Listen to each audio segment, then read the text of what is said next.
Lot ezaki nini? Via Sodome ezali kosepelisa ye te. Nde makomi elobi azalaki na porte ya Sodome miso libanda amoni des messagers et des anges. Babi ke après ça ki bango bakota na ndako na ye.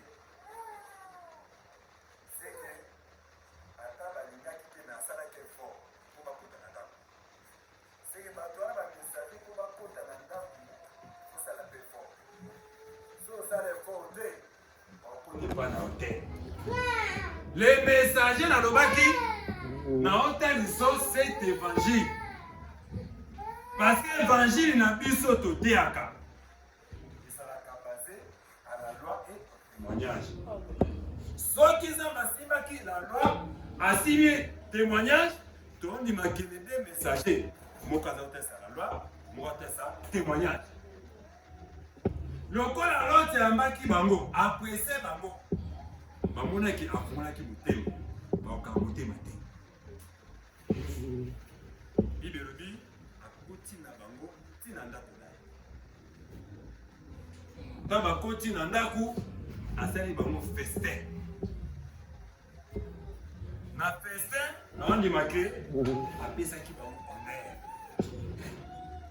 Totalisaki na kati ya ndako ya Lot. Tokutaki ke eza na lipa ezanga vino na kati ya ndako ya Lot. Parce que babi apesaki bango lipa oyo ezanga vino.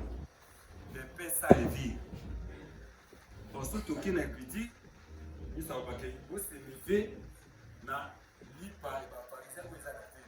Amen. Dans ma porte ba otumeni a dit les renseignements. C'est que l'enseignement ezaki na kata na ba.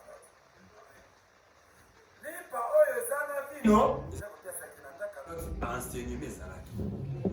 Lokola enseignement ezalaki, l'autre ayebaki pe kosalela liteya. Sana.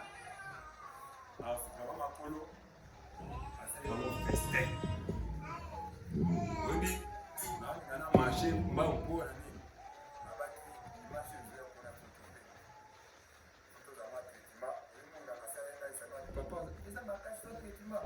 La mise en place, ça va marquer, ça va être un traitement. Vous avez marqué la mission.